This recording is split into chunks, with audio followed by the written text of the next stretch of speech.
Hello बच्चों, चलिए प्रश्न को देखते हैं। प्रश्न है, मानक हाइड्रोजन इलेक्ट्रोड में प्लेटिनम की उपयोगिता है। तो बच्चों यहाँ पर हमें मानक हाइड्रोजन इलेक्ट्रोड में प्लेटिनम की उपयोगिता पूछी है। तो बच्चों इस प्रश्न की मुख्य अवधारणा की बात करें, मुख्य अवधारणा है, तो बच्चों मुख्य अवधारणा में अगर हम बात करें तो यहाँ पर किसी भी एक इलेक्ट्रोड का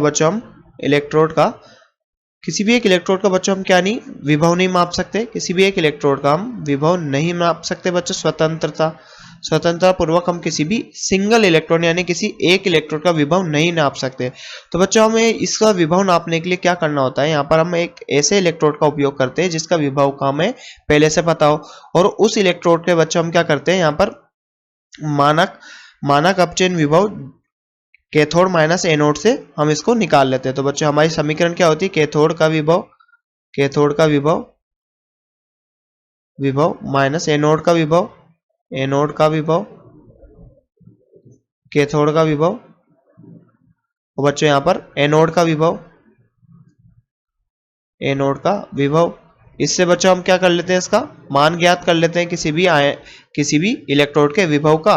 तो बच्चों हम यहाँ पर किसी भी इलेक्ट्रोड के विभव का मान ज्ञात कर सकते हैं, परंतु हमें किसी एक इलेक्ट्रोड का मान ज्ञात होना चाहिए। तो वैज्ञानिकों ने बच्चों यहाँ पर शी इलेक्ट्रोड का निर्माण किया, जिसे हम बोलते हैं मानक हाइड्रोजन इलेक्ट्रॉन। तो यहाँ पर शी इलेक्ट्रॉन की बात करें तो हमने यहाँ पर इसका मानक इलेक्ट्रॉन क्या माना बच्चों, मानक हाइड्रोजन इलेक्ट्रॉन का मानक विभव क्या माना हमने बच्चों, यहाँ पर 0 हाइड्रोजन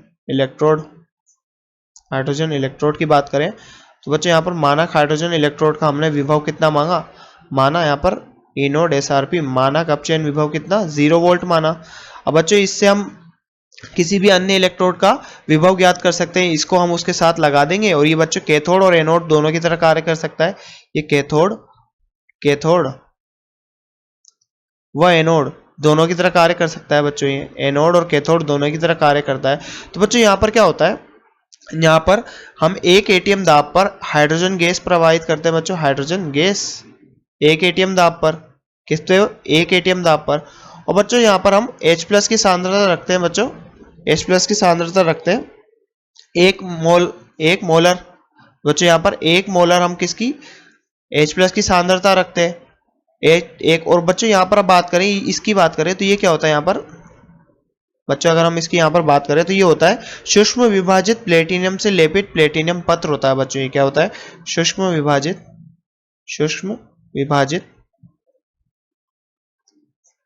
विभाजित प्लेटिनम से लेपित प्लेटिनम से लेपित क्या होता है बच्चों, ये प्लेटिनम पत्र होता है। तो बच्चों इसका काम क्या होता है, यहाँ पर ये बच्चों कितने डिग्री सेल्सियस पे, 25 डिग्री सेल्सियस पे और 1 एटीएम दाब पर ये इलेक्ट्रोड होता है। और यहाँ पर बच्चों इस प्लेटिनम पत्र का क्या कार्य होता है, प्लेटिनम का क्या कार्य होता है बच्चों, ये हाइड्रोजन को अधिशोषित करके रखता है। और हाइड्रोजन को अधिशोषित करके रखेगा तो बच्चों यहाँ पर ये कैथोड और एनोड दोनों की तरह कार्य करता है। तो बच्चों कैथोड पर क्या अभिक्रिया करता है, ये कैथोड पर बच्चों अपचयन होता है। अपचयन होगा तो बच्चों यहाँ पर इलेक्ट्रॉन का जुड़ाव होगा। तो 2 प्रोटॉन, क्योंकि हमने यहाँ पर मोलरता क्या रखी हुई है, 1 मोलरता। तो बच्चों यहाँ पर दो प्रोटॉन 2 इलेक्ट्रॉन के साथ मिलकर बच्चों यहाँ पर हाइड्रोजन गैस देते हैं। और कैथोड एनोड पर क्या होता है बच्चों, ऑक्सीकरण। अब एनोड पर ऑक्सीकरण होगा बच्चों तो यहाँ पर क्या होगा, इलेक्ट्रॉन निकलेंगे। तो H2 2H+ प्लस 2 इलेक्ट्रॉन। तो बच्चों यहाँ पर अलग अलग कैथोड और एनोड की तरह कार्य करता है। तो यहाँ पर अलग अलग क्रिया ये दर्शाता है। तो बच्चों बात करें प्लेटिनम की, तो यहाँ पर प्लेटिनम क्या होता है बच्चों, प्लेटिनम एक निष्क्रिय इलेक्ट्रोड होता है। प्लेटिनम ये निष्क्रिय इलेक्ट्रोड होता है बच्चों, और ये किसी भी रासायनिक अभिक्रिया में भाग नहीं लेता, निष्क्रिय इलेक्ट्रोड होता है। और बच्चों इसका फायदा क्या होता है, ये किसी भी रासायनिक अभिक्रिया में उपयोग में नहीं आता। तो ये रासायनिक अभिक्रिया में बच्चे भाग नहीं लेता, रासायनिक अभिक्रिया में भाग नहीं लेता। तो बच्चों रासायनिक अभिक्रिया में भाग नहीं लेता है, तो इसके कारण क्या होता है बच्चों, इसके कारण यहाँ पर होगा इसकी सतह पर बच्चों ऑक्सीकरण और अपचयन, इसकी सतह पर ऑक्सीकरण और अपचयन दोनों अभिक्रिया होगी और इस पर कोई प्रभाव भी नहीं पड़ेगा।